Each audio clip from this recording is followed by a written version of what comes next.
There's absolutely no joy in Mudville. That guy that was cheering at the end certainly was not me on Saturday. Such a disappointment. We'll get to that in a little bit. But first, welcome to the show, guys. It's Tuesday night. I'm SAJ. You guys all know me, Loudmouth of the South, and trying to keep the tradition going. Um, but we usually come from places that are long gone, staples of San Antonio history. I'm running out of food places, so I decided to switch it up a little bit. And I'm going tonight with Gadzooks Skate Shop in North Star Mall. Nice. And Nice. that's where I bought my first real skateboard. It was a Christian Hosoi mini street model with the 3 points on the front, and that thing hurt when you'd screw up on the ramp and it hit you in the back of the calf. Oh God, it was painful. So I'd teach you real quick. So That's a good one, dude. That's a good one, man. I mean, we're 3 years into the show and neither one of us has thought of that one before. So fantastic choice. And I'm gonna correct you a little bit. It's not just in and around San Antonio places that are no longer. We just kind of use that because it's what we're familiar with. But I'm gonna go one that's not in and around the San Antonio. And you know what? Today I'm gonna come from the St. Louis Rams studios. oh, that's a pretty good one. Not gonna Just lie. and just because I was thinking about it, I guess a few days ago, you saw on Facebook that I guess it was the 10-year anniversary of them leaving, and I mean, obviously, St. Louis fans, they're just as bitter and still hate Cronky for all that. So you know what? Just thought I'd twist that in there a little bit more. Well, so the funny thing, you're mentioning that, I'm gonna have to post the pictures. But when we were in St. Louis, I actually took pictures with the Cronky character. There's a Yes, guy there that yeah, dresses up for the St. Louis Battlehawks games. I'm pretty sure it's the same guy that dresses up as Cronky for the St. Louis Blues games and just about any sporting event that they have, because their hatred for Stan Kroenke is so deep that they still have not let go 10 years later. 10 years later. And I No. get that. I can't believe it's been 10 years. It it is such a weird situation. It feels like it's been longer. Like it feels like it's been, 20, 30 years. Because I honestly, I did get to see the Rams play in St. Louis, which is probably one of their last games there. But it doesn't seem like it was that long ago, right? And it was when I believe it was when Bert Favre, or was it Aaron Rodgers? No, I think it was Bert Favre broke the all-time passing record. Yeah, it had to have been. It had to have been Okay. uh old Bert, because it would have been before Rodgers kind of took the helm. Yeah. So and that was the all-time passing yardage record. Um I think they might have counted some of his interceptions towards his total yardage because it went to somebody, right? Return yards count. I mean, come on now. Yeah. I mean, Um and not to get too much ahead of ourselves. I mean, Aaron Rodgers likely threw a touchdown on the last pass of his career. Just happened to be a touchdown for the other team. So what's up, Mikey Mike? So obviously you can tell, I'm in mourning. I'm still wearing my colors. I picked the Packers to win this weekend, and I this is did. probably I reluctantly did it, but I mean, you saw how hard it was for me to choose the Packers over the Bears. But I still, it's the Bears. They shouldn't be doing this. It's the freaking Bears. well, okay. So it's funny that you mentioned that, right? Um, it's the Bears. We know it's the Bears, right? Nobody would have picked uh Chicago over, well, I say nobody would have picked Chicago over Green Bay. Um, if you watch that game at all, we had that game pinned. Mm-hmm. We allowed 19 essentially unanswered points in that game that allowed us to wind up losing. We lost by But, 4 points, Brian. but here's the thing. It's not like that's not what the Bears have been doing all season long. You know? All freaking, and they've already done it to us. They did it to us once in the Yeah. regular season. Yeah. We should have known what was coming, right? So I've got a couple of questions that I'm going to be asking you about that as we go along. But let's talk about it. For the first half of the game, the Packers actually looked really good, not only on offense, but on defense as well. Jordan Love was connecting with receivers. Actually, Luke, my boy, My boy right here, Matthew. You can't see it because my water bottle's in the way. My boy right there, Matthew Golden. That's an autographed mini helmet by one Matthew Golden himself. It was probably silk printed on and whatever, but it says it's autographed, so whatever. There Uh, you go. they got him involved, and he got a touchdown.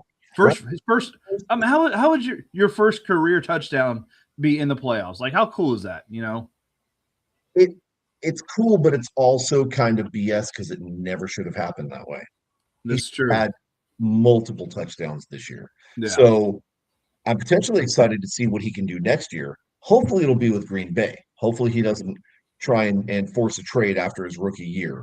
I Um, mean, it's not like he has a whole lot of leverage. I mean, he didn't have a standout rookie year, so you know. no, no, he did not have a whole bunch going his way that he could use as that trade leverage like you're talking about. However, he still did make some noise, and it's one of those things where if he pushes hard next year, then year three, regardless of how the team does, if he makes noise in year two, year three, he's gonna be on people's radar, and he's gonna be able to command Yeah. some respect there. Maybe even possibly from the Cowboys, right? Bring him back home. But we'll see. We'll see kind of how that goes. However, everything was looking good. And here's where I have a problem, right? We go into the locker room, we're ahead 21-3. Okay. What team was that came out of the locker room? Because we looked dead on Yeah. both sides of the ball. And I Okay. mean, the Chicago's defense really stepped it up. I mean, that first half, and maybe that was the plan.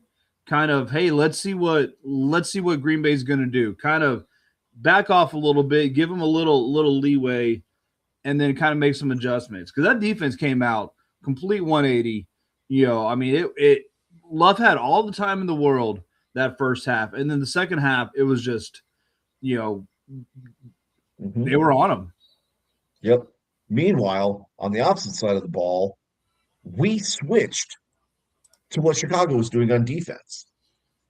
We were running routes. We were pretty much in man coverage most of the game, which drives me absolutely crazy. They were allowing all kinds of open passes on underneath. Nobody was pressuring really.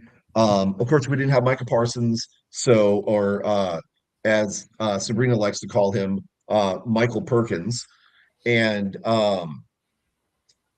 we were getting no. I mean, I say we were getting no pressure. We got some pressure in there on Caleb Williams, but it wasn't enough. Yeah. Uh, and this guy, okay, we'll get to him in a little bit. Oh yeah. Uh, Oh yes. Oh yes.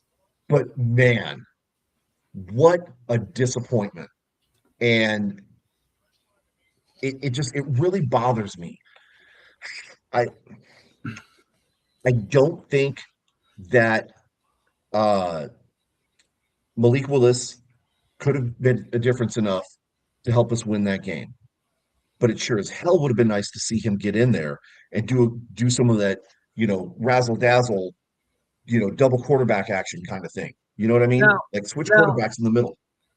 I will say I don't think you can really pin this game on Jordan Love. I mean, through 4 touchdowns, no interceptions, over 100 rating. I mean, you put up 27 points. So Yeah, I know, I and that know, I know that we always have the discussion: is Jordan Love the guy for the team? I think it's still undecided. Now, I do have some follow up questions in that same vein. Number one, is McManus the kicker? Number two, is LaFleur the coach? so let's talk about that. In our private chat, I sent you a video that somebody did. It was a parody video, but it was absolutely perfect.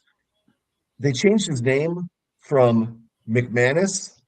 Oh, I got to share this real quick because I don't know if you shared it or not. Love does hurt, and the pun fully intended, Jeremy, and it's okay, right? But they changed McManus's name from McManus to McAnus because he crapped all over the field. How do you miss? Was two extra points and a field goal? No, 2 field goals, 1 extra point. Two field goals. Right. Add Now, that up. now, How one many of the points is field that? goals was a 55-yarder. I know we're obsessed with or desensitized to kickers kicking over 50 yards. It's still not an easy field goal. I don't give a kicker too much crap for missing a 55-yarder. I think it was like a 40 to 45 is the other one that he missed. I mean, NFL kickers should make that all day. So They should. so But give him one field goal, 1 extra point that he missed. okay, what is that? That's 4 points. How many points is that? And then what happens? We go into overtime, Yep. right? So McManus cost us the game, 100%. And he has to wear that. LaFleur, LaFleur cost us that game, and he has to wear that. And so I don't know exactly where the breakdown is, but I do know for a fact that the defensive coordinator did not make adjustments after halftime when he saw that Chicago made adjustments. Yeah. They should have responded to that. That's LaFleur's guy. That's his employee. He's responsible for his employee. LaFleur did not make adjustments to Chicago's defense when they came out in the second half. That's on LaFleur. Okay. Now, should should everybody be calling for his head? Well, that's the question I was going to ask you. Right? We know where the responsibility lies. Should people be calling for his head? Because we know for a fact there's a member of our group who happens to be a diehard Packers fan who's used a bunch of profanities and is calling for his head on a spike. Yeah. What say you to that? I mean, I you could see ineptitude in coaching throughout this game for Green Bay. LaFleur, he completely mismanaged the clock in that fourth quarter on some of those drives. It was just it was a terrible coaching job all around. And I I don't watch enough Green Bay games to be able to say this, but from what I've seen, I feel like you guys have peaked with LaFleur. Like he's not the coach that's going to take you guys to a championship, you know. Right. So But this combination could. And are we downplaying Johnson and Williams? Yeah, 100% we are because they're Chicago and they're trash. We're never going to give them their flowers. You know But what? We did last week. We did last week. truthfully, We did, and truthfully, they have surprised everybody. Obviously, like I was talking about last week, I think Caleb Williams should be the front runner for comeback player of the year. But of course, the NFL doesn't see it like that. They want to bring in people who were injured the year before. But again, Caleb was somebody who was written off, terrible quarterback, is going to have zero success in this league, and has played fantastic this season. Ben Johnson, I mean, Chicago was a terrible team. The bottom of the barrel in the NFC North, and won the conference or won the division. So obviously they've played above what the expectations were. But I still think Green Bay could have won this game if LaFleur was not. LaFleur was straight up outcoached across the board, outcoached. I don't think he should have been. There was a lot of decisions that he made. Again, clock management, just terrible at that. And again, I just don't see. I see this is the ceiling for Green Bay with LaFleur as the coach. I don't know if this is necessarily the ceiling with LaFleur. I think potentially there could be a little more opportunity, right? We could go a little bit deeper. You are right, he got out coached that game. There's no doubt about it. That fourth quarter was like he literally was like Henry Winkler in The Water Boy, where he's hiding behind the Football for Dummies book, right? No clue what was going on. But up until that point, it was still manageable and it was still within his skill set to be able to handle that game. Um, now,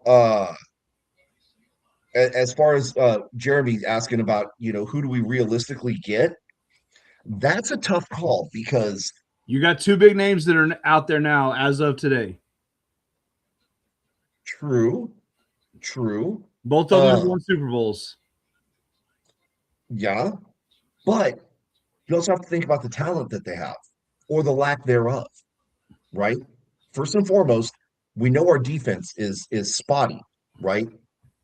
Our corners are we've got one good corner, and by good I mean he's okay. The rest of them, not so much. They need some help. Our safeties are kind of in the same position. Our our linemen, our linebackers, we're doing okay there. We would be doing a little bit better, I think, if we would have kept a nose tackle and kept home slice healthy, but I'm not so sure, right? Um, but then on offense, we've got pretty young characters, right? Jordan Love is entering into his fourth year, I think. Hi, my love. Um, Jordan Love is still pretty young as a quarterback, right? He has not quite This reached was just his third year as a starter. third year as a starter, right? Yeah. Um, so he's still pretty young. And then you've got receivers that are 2 to 3 years in. You've got an incredible receiver in Matthew Golden. This is his rookie year. You lost your biggest weapon, Tucker Kraft. So, in addition to needing a coach to coach the talent that we have, we need a veteran wide receiver. We need a presence to help kind of calm everybody down. And this is not a shot at Aaron Rodgers because he said it himself. He tried to do what he could, but in the spirit of how he was done with uh, uh, Brett Favre, he essentially did the same thing with Jordan Love. Maybe gave him a couple of pointers, wasn't a jerk to him, didn't like pee in his shoes or anything like that, but he also didn't really try and mentor him very well, Yeah. right? Because he saw the writing on the wall. He knew what was coming. As soon as they drafted him, he knew his time in Green Bay was quickly ticking away. And that does not work. If you have a cat like Jordan Love that has the raw talent, but needs somebody to help him refine it, you don't get rid of your one guy that can do that, you know? Uh, so as far as what coach we're going to put in, I have to think about that because again, we've got this, revolving door of talent going on right now. And I don't know who's going to stay and who's going to go, what we're going to do with that. So why even worry about a coach when we don't even know what players are going to be coming back in? And we're not going to be able to replenish. We're going to have to go out in the free agency market, right? And you can't bring in a veteran receiver in the draft anyways, right? Um, but we have no trade capital for a wide receiver. We have no trade capital for defensive players. We have no trade capital whatsoever. And we've got this pretty huge debt in the ceiling cap. So in that regard, I don't know that I'd waste too much time going after, a veteran coach with Super Bowl experience because they're not going to get there for the next 5 years. That may be a bit of an exaggeration. We could get lucky. We could find some diamonds in the rough like we did with Jordy Nelson and Donald Driver, stuff like that. Um, but I don't think for at least the next 2, 3 years, we're going to be very relevant. We'll be middle of the pack at best. So why get a coach when you know where you're going to be anyways? So That's just my don't thought. don't think I didn't notice that you just completely dodged the question. Do you want to get rid of LaFleur and go find a new coach, or keep him through Well, this that rough time, wasn't whatever? that wasn't the question. The question was if you don't renew No, LaFleur, no, no. That no, what do no, no, you do? no. That was Jeremy's question in the middle of our discussion of is LaFleur the coach? That was the original question that you Yeah. dodged. Okay. So I will answer that one directly. For right now, yes, I think LaFleur is the coach. Okay. Should he be on the hot seat? Oh, hell yeah. He needs to know that there was an expectation, right? Sean McVay's out there kicking tail. Sean McVay's gone to the playoffs a couple of times.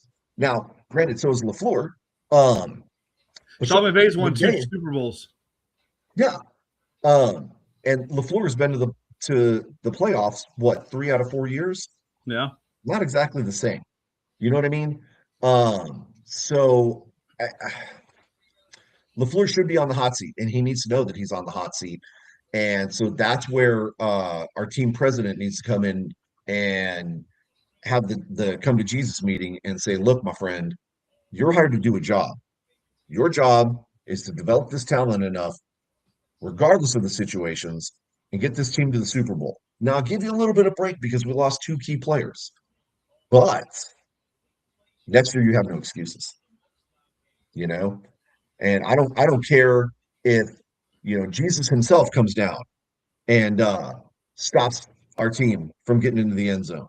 LaFleur needs to win games, and we need to have a better record than what we had this year and no ties. Okay. No So, ties. yeah, there's your answer. Okay. All right. All right. I'll So, accept it. yeah, very sad day. Very sad day indeed. Um, Obviously, we talked about this, and I want to get your take on, did you watch the Rams and Carolina game? I watched a little bit of it. Honestly, what that was Saturday. Mhm. Honestly, I really napped through most of the game. I was just exhausted. So I kind of caught here and there. Uh, it was a whole lot closer than I expected that game to be. So then let me ask you this question. After having seen what Carolina did in that game, did they deserve to be there? I still don't think they deserve to be there because they had an 8-9 record. So Okay. But they almost took that game. I mean, almost only counts in horseshoes, hand grenades, and nuclear war. So That's true. That's true. I mean, I got to give you that. Um, I think, again, performance maybe did not show up the way that it was supposed to, but all things considered, taking that game almost down to the wire, um, 34-31 finish, I think that they earned their spot. They should have done better, right? Because they could have proved a lot more had they won that game. But they're also playing the Rams, and that's going to be really hard to do. So I yeah, think as close as they kept it, I think they did really well. they did okay. Talk to me. Talk to me about that Frisco and Philly game because I know you were rooting for Frisco. Oh, absolutely, absolutely. I mean, Philly. My God, how do you lose to the 49ers that are down like so many players? Freaking George Kittle goes and tears his Achilles in the early parts of the game. Uh, just you're at home. It's cold. It's Philly. The fans are terrible, and you go and just lay an egg to the 49ers. Just how do you do that? It was fantastic. I loved it. Loved every minute of that game. But yeah, Well, I just laughed. I laughed the whole time. You know, the and reasoning is simple, BD. It's because they're Philly, yeah, you know? yeah. And I mean, of course, obviously now Philly fans are happy because they fired Kevin Patullo today. Mhm. So, which I mean, they've been asking for that for since midway through the season. But Yeah, but Philly fans are crazy, man. And unless you win, which we all know is impossible to win every single game all the time, unless Philly's winning every single game, their fans are not happy. oh yeah, So, well, I mean, even I winning, the mean, fans aren't happy. The fans are just miserable people in general, just probably because they're from Philly. And I mean, I'd be miserable if I true. was from Philly too. So Very true. Very true. Um, I gotta say, man, most of these games, I was actually kind of surprised about the Patriots and Chargers game and the Texans and Steelers game. dude, Those yeah. were Well, one, I bad. mean, I thought Justin Herbert was going to get murdered on the field by the Patriots defense, and I thought the same thing Aaron Rodgers last night. I mean, just both of them just on their ass the entire game, and they were just. I mean, you even saw Rodgers a couple times last night. He's just like, "What can I do?" You know. Yeah. I mean, they were getting open. Rodgers needed 3 seconds to throw. The problem is he was getting hit within two and a half. Yeah. I mean, he had that one fumble that I mean, if the defender didn't hit him, he was throwing a touchdown pass to Metcalf. He was gone. Mhm. It was Houston was just rushing so fast and getting to him, and it was the same thing with the Patriots. Just kind of felt bad for both of the quarterbacks because, God dang, they're sore today. Oh yeah, Rodgers for sure. And I, Dude, I that, feel kind that of man bad that for. man's going on a mushroom darkness retreat for a month. Oh yeah, oh yeah. I do feel a little bit bad, and this is going to be odd to hear me say this. I do feel a little bit bad for Rodgers that he has spent a Hall of Fame career and only has one ring to show for it. Brett Favre, Hall of Fame career, one ring to show for it. Um, and that is kind of a direct shot at my team, and I'm sorry to say, but it's kind of rightfully deserved. I mean, at least you have But one ring for your quarterbacks. that's true. That's true. You had two that one definitely didn't get one. One probably isn't going to get one. Yeah. But still pretty serious careers. Anyways, we're waxing poetic here. Um, Jags put up a hell of a fight, could not pull it off. So They did. Did you probably watch that game?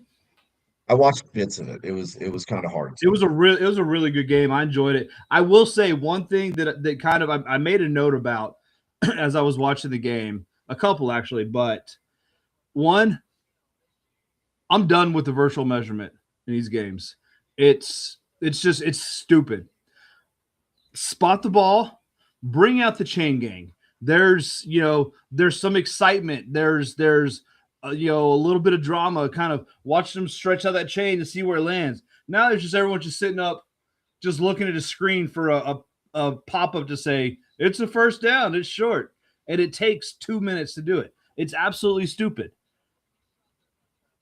Like Yeah, the that's the benefit they were saying about the virtual measurement was that it was quicker or whatever. You know what? If they want to spot it and immediately say first down, all right, maybe. But the fact that you have to call a timeout and get everything set up and stuff, and then just look at the screen, by that time you get the chain gang out and you can already get the measurement. So unless they want to drop it to like you get a measurement within 5 seconds, get rid of it. Get rid of it. It's stupid. yeah. I mean, I don't disagree. I like the idea, honestly, of the virtual measurement. I don't think it's being used correctly. Like Yeah. that should be an almost instantaneous thing, right? And I think that would help get the game going a little bit faster, potentially taking away or making clock management much more realistic of a tool in your toolbox, Yeah. right? Because if you're going to waste 15, 20 seconds doing a measurement and having to stop the clock and blah blah blah, whatever, turn that around 5 seconds, they don't stop the clock.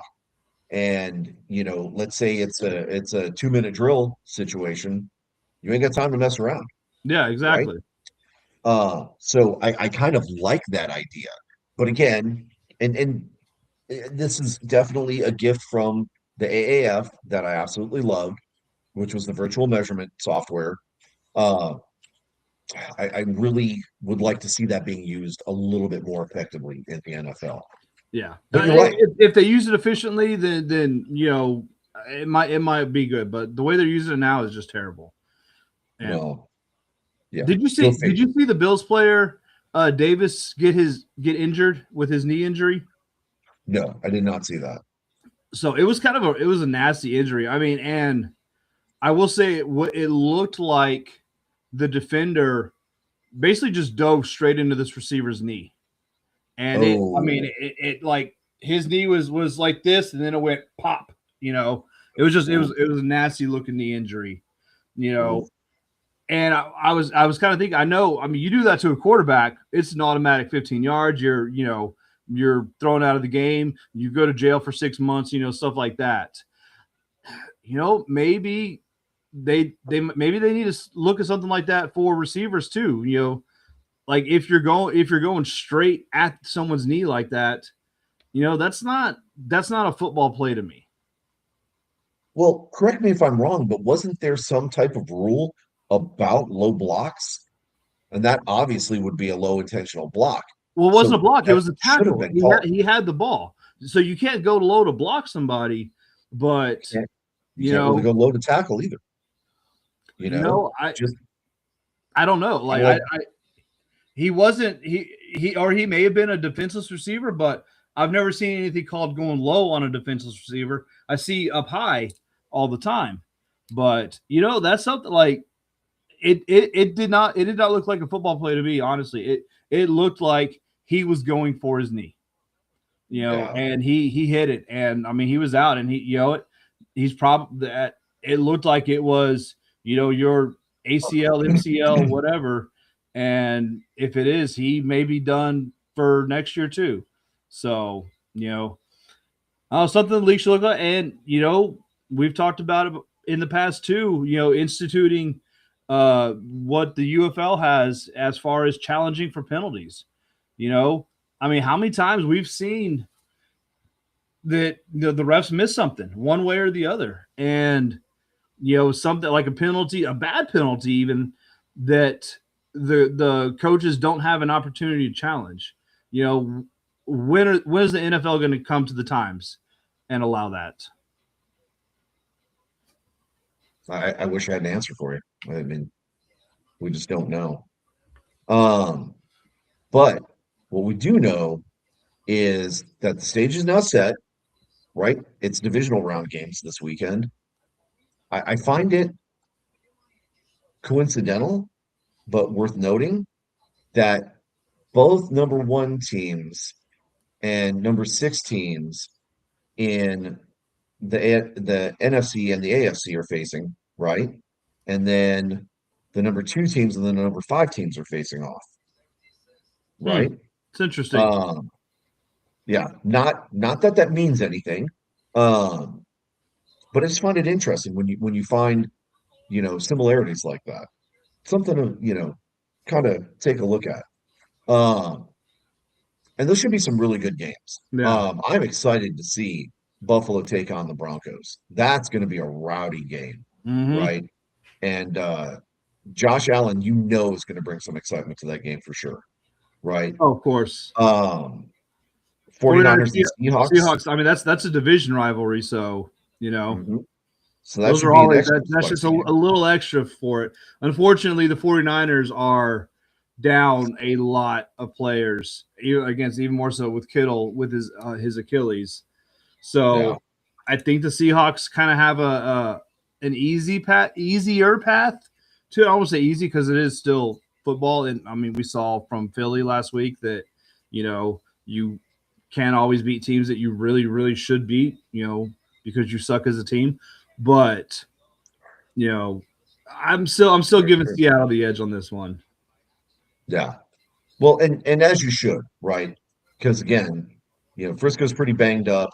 Um, Losing Kittle is a big deal, Yeah. right? So that one's going to be tough. I'm also excited, and I don't normally get too excited about AFL games, but I'm excited for that Texans and Patriots game, right? Uh, we've been following Stroud for the past couple of years, and we've been trying to support him, and he's slowly been chipping away at the mountain. And he's in the playoffs again. This is not his first time in the playoffs. Uh, but this is the last step uh before the conference championships. And I don't know that he's made it to the conference championships yet, No, you know? he hasn't. And Um, I mean, last night, Houston won in spite of Stroud. I mean, he did everything he could to lose that game for Houston. It's just their defense wouldn't let him. Um, he yeah. was he was playing scared. He was making bad reads. Just, I mean, just bad decisions. Just kind of rushed, and you know, I imagine how good this Texans team could be if they had a really good quarterback, but they don't right now. I mean, Stroud is serviceable, and for the most part, he doesn't make stupid mistakes. Last night he made a bunch of them, but Yeah. the Steelers just couldn't convert on it because, again, the Houston defense. Patriots are not the Steelers, so If No.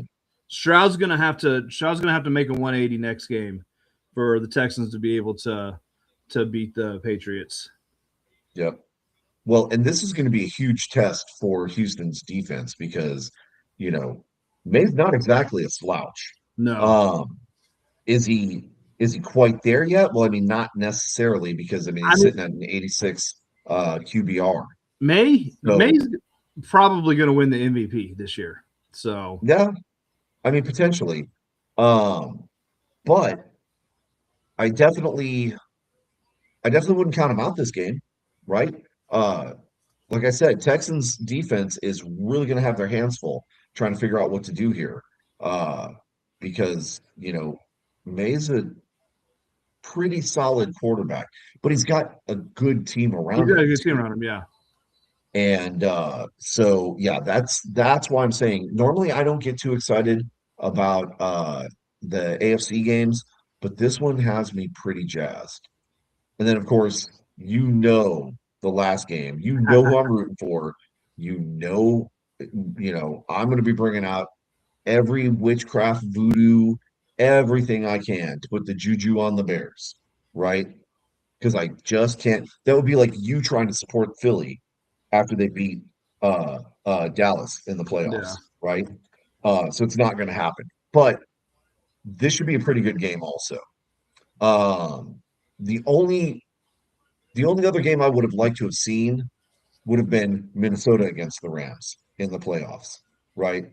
Because they switched, right? The whole face off. For you guys that don't remember, there's a movie called Face Off where Nicolas Cage and John Travolta, they actually swapped faces supposedly. Take face And off. yeah, it was good stuff. Uh but so Stafford and oh God, what the heck's his name?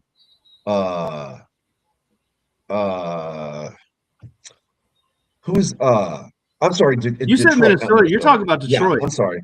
I'm sorry. I meant Detroit. You're talking about Stafford Stafford and and Goff. yeah, Goff. Yeah. There you go. Didn't they played Oh in the my. playoffs last year? Did they? Yeah, but did they? Maybe. Yeah. Maybe. Last year, or the year No, before. they couldn't have. It would have been the year before or something because we were in the playoffs last year. No, no, we weren't. No, we weren't. Yeah, you It was the were. year before that. It was the year before that we were in the playoffs.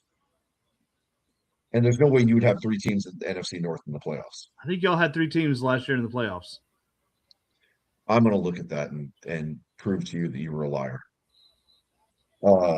NFL wild card weekend 23.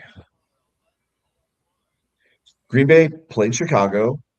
No, no, that's this year. Stupid. It won't let me look at it. It's hiding the information. It Anyways, was so Detroit. So it was Detroit, Minnesota, and Green Bay all made it to the playoffs. Yeah, Minnesota and LA Rams played, and then they did. And Goff won that one. That's right. well, no. That's Minnesota and the Rams. Oh, I'm sorry. But I'm sorry. I'm no, looking at no, Detroit. Or, I mean, Goff and the Rams in Detroit, they played the year before. But right, last year, 23. y'all all three made everyone except for the Bears made it in the playoffs. Right. Okay. But that was the year that we stomped the hell out of the Cowboys Yeah. accidentally on purpose. Anyways, the point being, right? Playoff picture set. There's going to be some pretty good games. So I who do you expect. picking?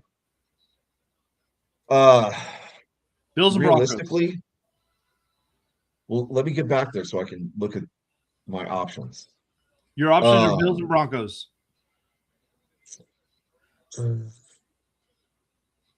I am going to take. In Denver. I'm going to take. Oh, but Allen does good on the road too. Um, I'm going to take the Broncos on that one. I was going to say the Bills just won their first road playoff game since '92 last week. Yeah. So yeah, I'll take the Broncos. I'm picking the Bills. Okay. 49ers and Seahawks. That one's going to be a good game, but I think it's going to be a cakewalk for the Seahawks. Seahawks. I got it. Yep. Yep. Texans and Patriots in New England. That's going to be Houston's defense is really, really good. I think they're going to keep them relevant in this game, but I don't think they're going to have enough. I think it's going to be the Patriots, and it's going to be a close one. All right, I'm taking the Patriots as well. Rams, Bears in Chicago. That one is going to be really tough because we know how scrappy the Bears can be. Um, and the Bears are rated higher than the Rams, and the Bears don't have any significant injuries to worry about or anything like that. So I think it's going to be a fourth quarter nail biter. Bears squeak it out, probably by 4. Okay, I'm taking the Rams. Please do. Please do. And I'm hoping me picking the Bears puts the juju on Yep. them. Just like I picked the Packers last week. And I do want to say, obviously, this past week, Green Bay and Philadelphia both losing is the best thing that could happen to the Cowboys in the playoffs without the Cowboys being in the playoffs. And this week, I'm hoping the same thing happens to the 49ers. So I'm going to be hate watching the 49ers. So I hope you stub your toe, Brian. I do. And it hurts a long, long time. Not a broken toe or anything like that. Just hurts. I hope you get a pebble in your shoe that you can't get out for the whole day. I hope you have a hair caught in your shirt that pokes you all day long, but you can't find it. I hope you have a hair sticking out of your cheek, just fluttering right above your eye, just like this. You can't see it. You can't see it in the mirror, but it's just doing this every time you look. I hope you have floaters in your eye all day long. And when you look to find them, they disappear.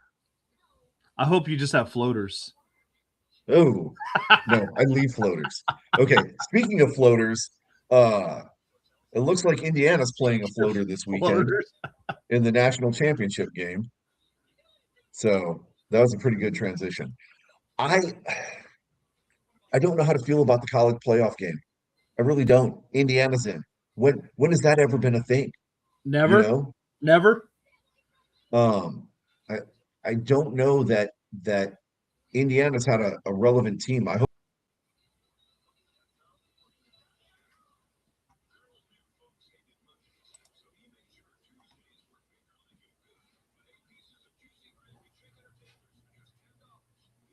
Are you there, Jay? Did I lose you?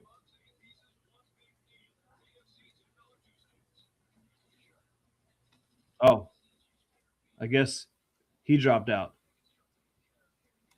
No, I'm back. Okay. I wasn't sure if you dropped out or if I froze or something. So No, it was 100% me because I no. got the please wait reconnecting nonsense. And so that's why I stayed like that to throw it up or throw off the whole thing. Number 1 Indiana is playing number 10 Miami. We know Miami is a scrappy team. Miami's been playing really good. But Indiana, I mean, just absolutely destroyed Oregon. I mean, at no point was that ever close to being a game. And I mean, Oregon destroyed Texas Tech the last round. So, I don't know. It's going to be a really good game. I think it would be really cool if Indiana wins just because, it would be a bit of a Cinderella story just kind of for the entire year.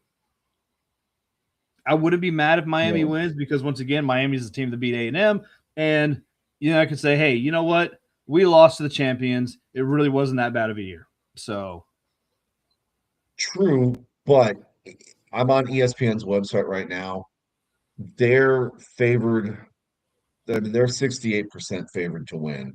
The odds are so stacked, right? Indiana minus 8.5. yeah.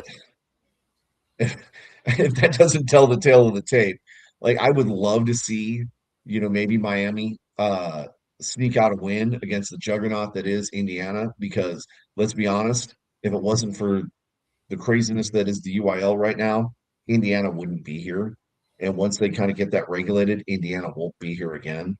I don't know how much of Indiana's team is transfer portal, UIL stuff. I mean, how many boosters are really donating to Indiana? I don't know. I haven't looked at it. I would assume every other team that was in the playoffs is more likely to be more involved in NIL and transfer portal stuff. Miami for one. I mean, we know how Texas Tech was, but just Indiana does not strike me as a major transfer portal team. I know the Uh, quarterback transferred, but I don't know about the rest of the team. I mean, I'd have to look into it and find out 100% what it is, but I know that there's, a decent amount, right? You're always going to have Like, some, but like well, none of the top players were transferring to Indiana. So yeah, but on the same token, I mean, you were talking about, alum donating to the program. It only takes one. Look at Tech, right? So we that part, I mean, unless we actually look into it, we probably don't know. Um, but it should be an interesting game. I don't think it's going to be too difficult for Indiana, but you never know. It is Miami. They Miami's could a really turn the really tables. tough, hard fighting, scrappy team. So Mhm. I kind of expect Indiana to win. Wouldn't surprise me one bit if Miami took it. Yes. Okay, so that covers, kind of the college and NFL going on right now. Um, and obviously the championship game is what, this Monday, you said? Yes, yeah, Monday. Okay. So we're gonna switch gears a little bit, and obviously the hot item in, not NFL football is everything that's going on in the UFL right now. We've seen, oh my gosh, this freaking meathead. We'll see. Give him the Aggie business, Brian. I don't know what that means. Uh, I have no idea, and I'm not getting involved. Anyways, um, so today was, the player allocation announcements and, just kind of, who's getting picked up by who's safe, whatever. The reason why I'm excited about that is only because a lot of the Brahmas players that we know and love were picked up, were saved, Yeah. either by Orlando, or I think a couple of them got picked up by Columbus. And um, one guy that we absolutely love, Mr. J. Will, uh, he got picked up by St. Louis. Yeah. And that's sad. So I feel bad for him that he's going to have to spend time in St. Louis. However, I do hope that that's what he needs for his career so he can get things back on. Okay. Um, and there's just some interesting things going on with that.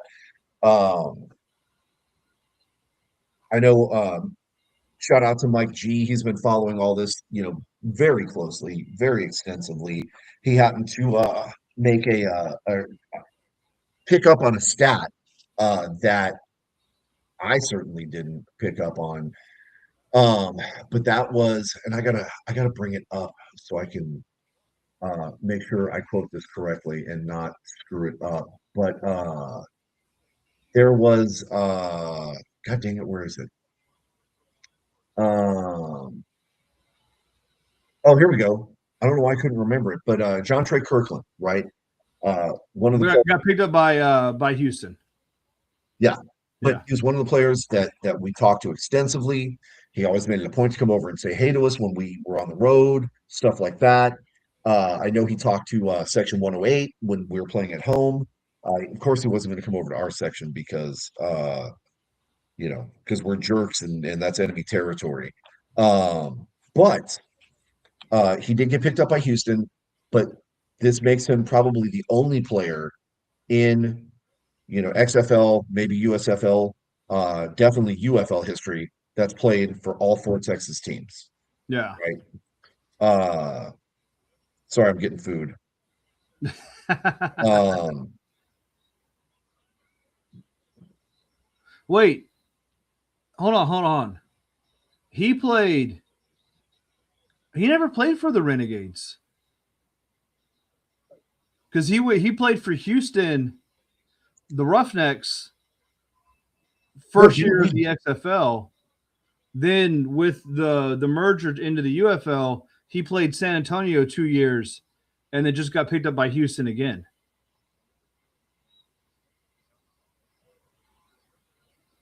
I'm gonna have to look. Uh, I don't think he ever I don't think he ever played for Arlington. uh, it's so sad. You pull up his picture, uh, and the first picture that comes up, it's him in a Brahmas uniform. Yeah. That stinks. Um, you know what? You're right. You're right. So, I guess Mike G, you're gonna have to jump in here and defend yourself, man, because I'm looking at his professional career. He was with the Cardinals in 22, and the Roughnecks in 23, and then the Saints in 23, and then Brahmas in 24, 49ers in 24. They came back to the Brahmas in 25, and now he's with the Houston Gambling Roughnecks. He signed with the Renegades but did not play, so he doesn't count. Is Sorry, that it doesn't doesn't count. that doesn't really count. George Jay Will signed with Birmingham, and he's not going to play. Now he's in St. Louis, so it doesn't count. Sorry. So, okay, let's refine what we said then.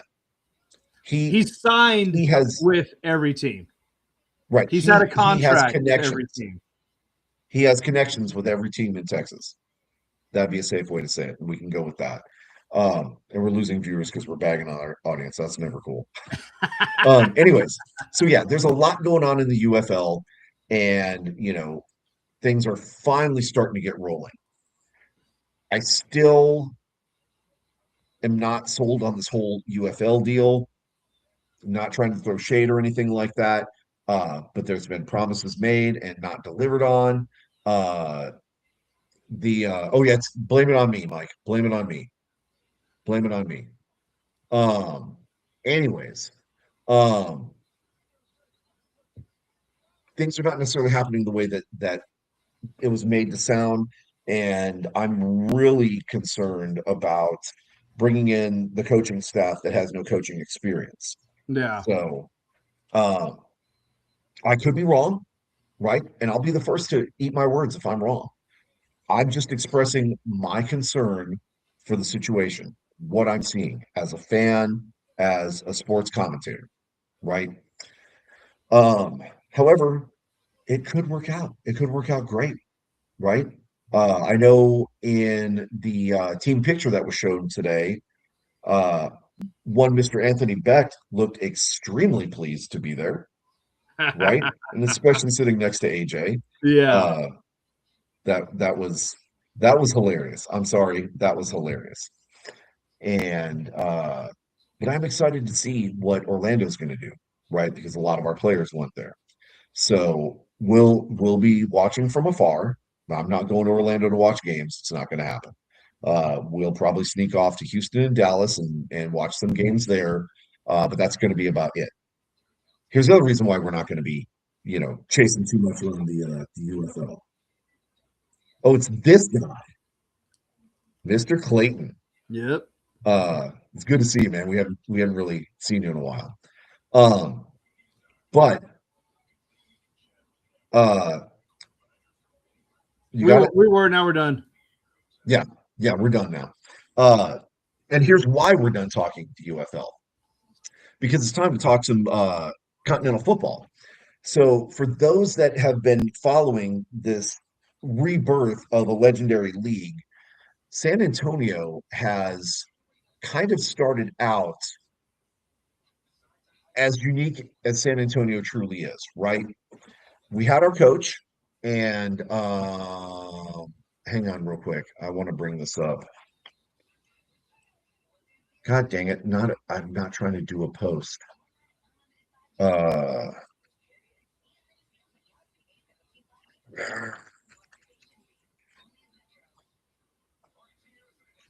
so I want to make sure I pronounce this guy's name right, which is why I'm kind of going back to the page, right? San Antonio lost their coach. And that was Coach Ronnie Vinklerek. He was announced as the head coach about 2, 3 weeks ago, and I had to do some research on him. He's a pretty good coach, but apparently he made enough of an impact that the UFL took a look at him and they decided to hire him. And so he's going to be an assistant coach somewhere with the UFL. I don't have all those details, and we're not like, bitter or upset or anything like that. We wish him nothing but the best. We Yeah. hope everything works out for him. Um, I mean, the whole point of these leagues is to go to the next level eventually. So, that's players, coaches, everything. So, he went to the next level before he got started. So, obviously, the league saw something in him. yep. Um, and so speaking of leads seeing things into things, um, we Clayton, we actually can, because here's where the next announcement comes in. We already had our head coach. He just wasn't quite the head coach at the time. So Stan Bedwell will be taking over as head coach and general manager, and looks like potentially offensive coordinator as well. So he was Um, currently the GM and offensive coordinator, which is kind of a weird combination. I don't think I've ever seen that before. But mhm. obviously, if you're making him your GM, he's got an eye for talent, and obviously a hell of an offensive scheme if he's your OC as well. So Yes.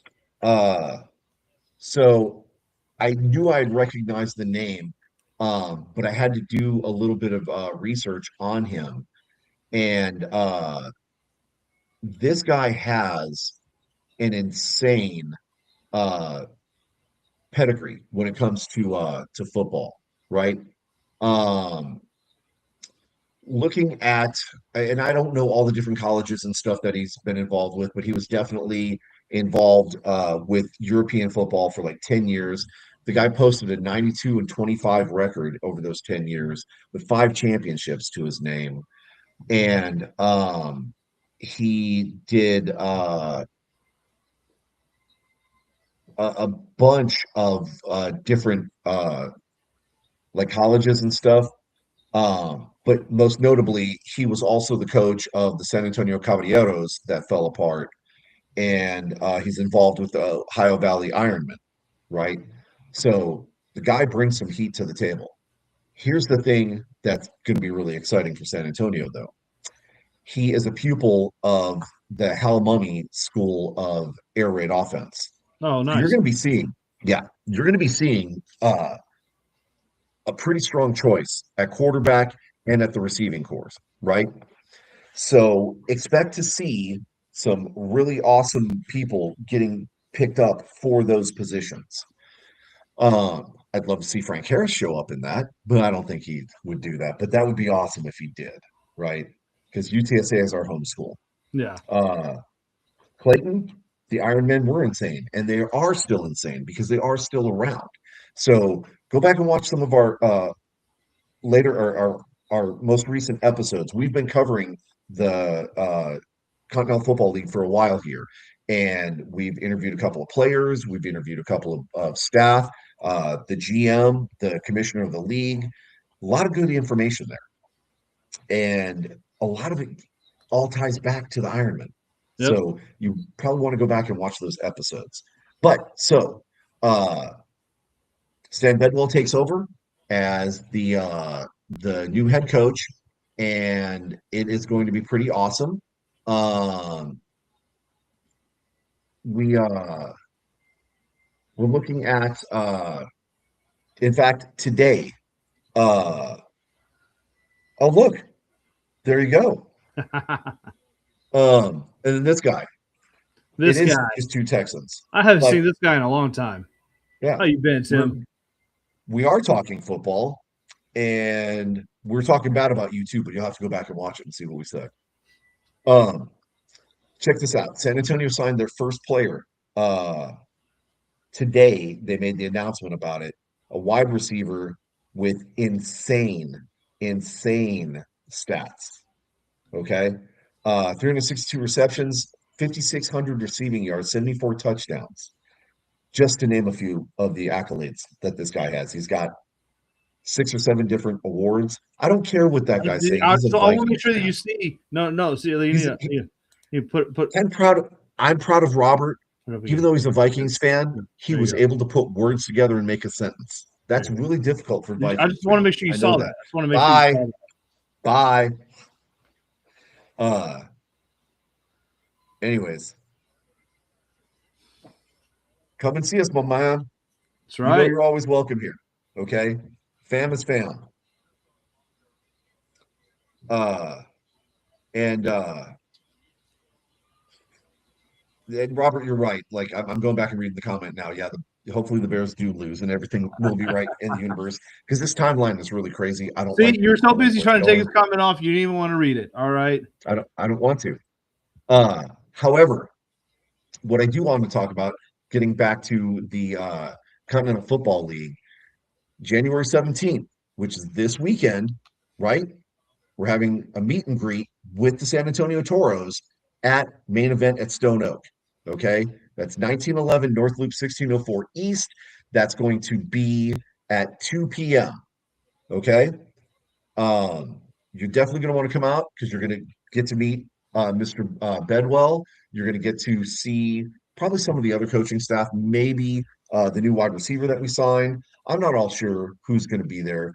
Um, but the one thing I want to highlight, because the Continental Football League is very big on pushing uh, this mantra and this agenda, is that this is the people's league.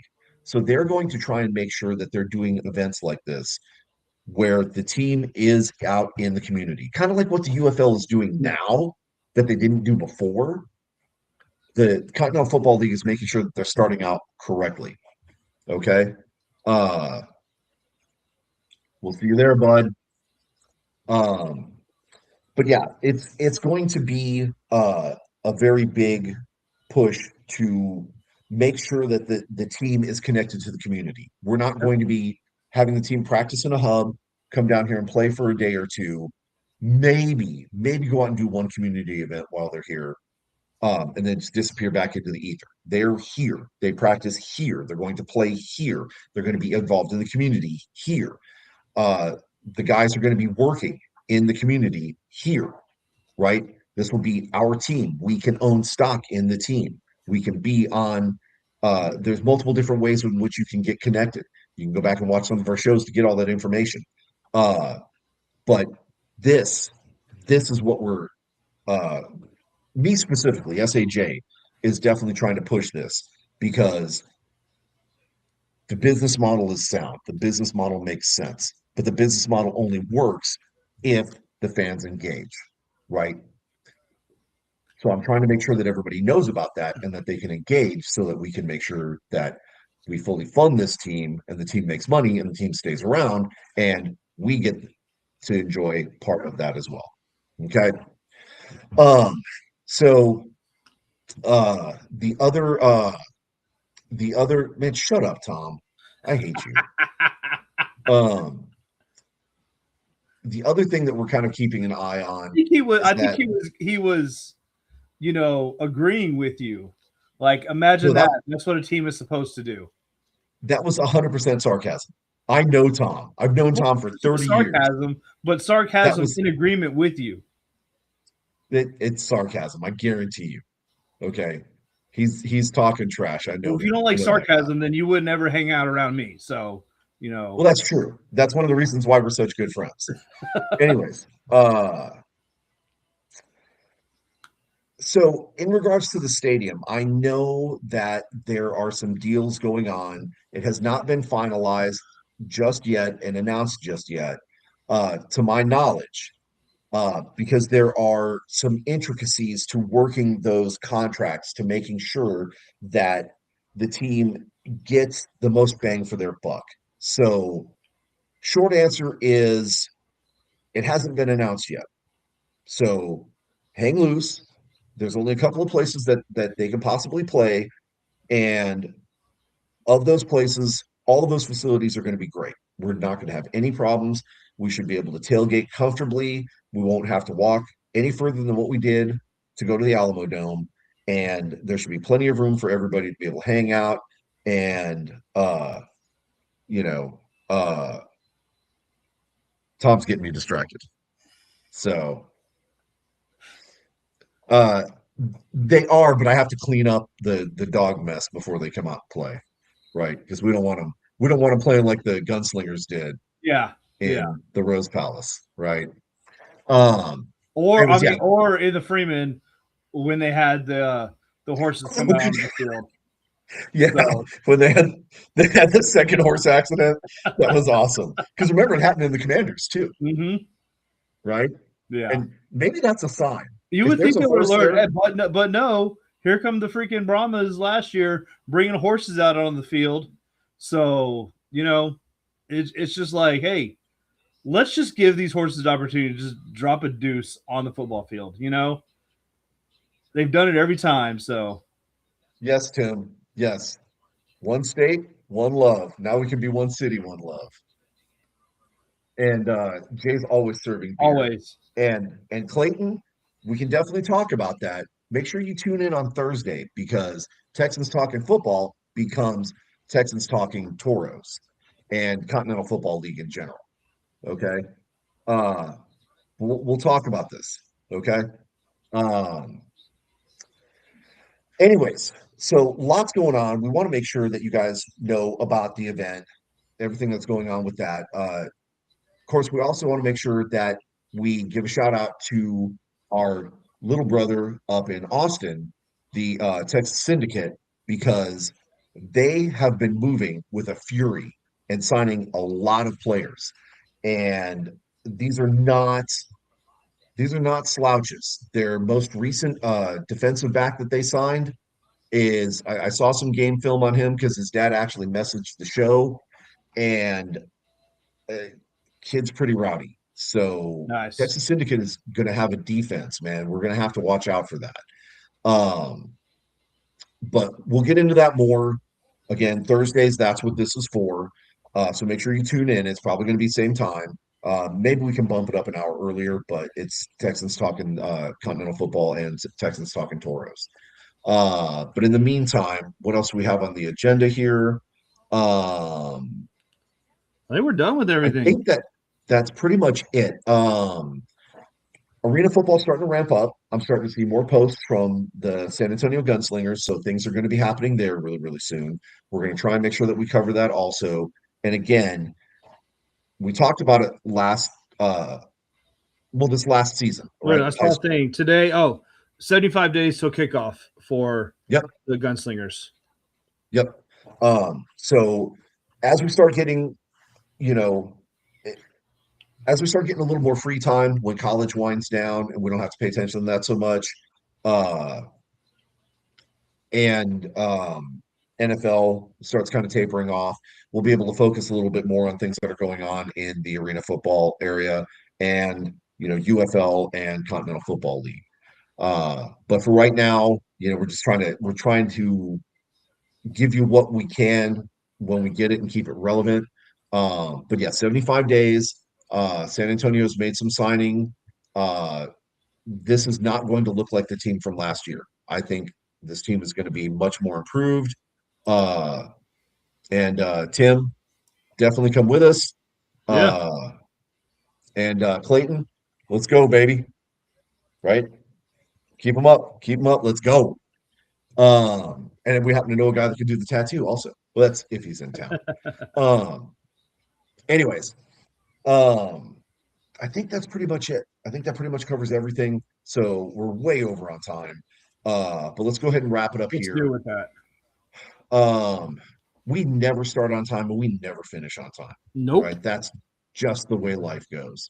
So that being the case, BD, you got anything before we shut this thing down? Man, like I said, I got one team left that I'm hate watching. So suck it, 49ers. Okay. And the only time I'm ever going to agree with Robert Rankin, uh, uh, right?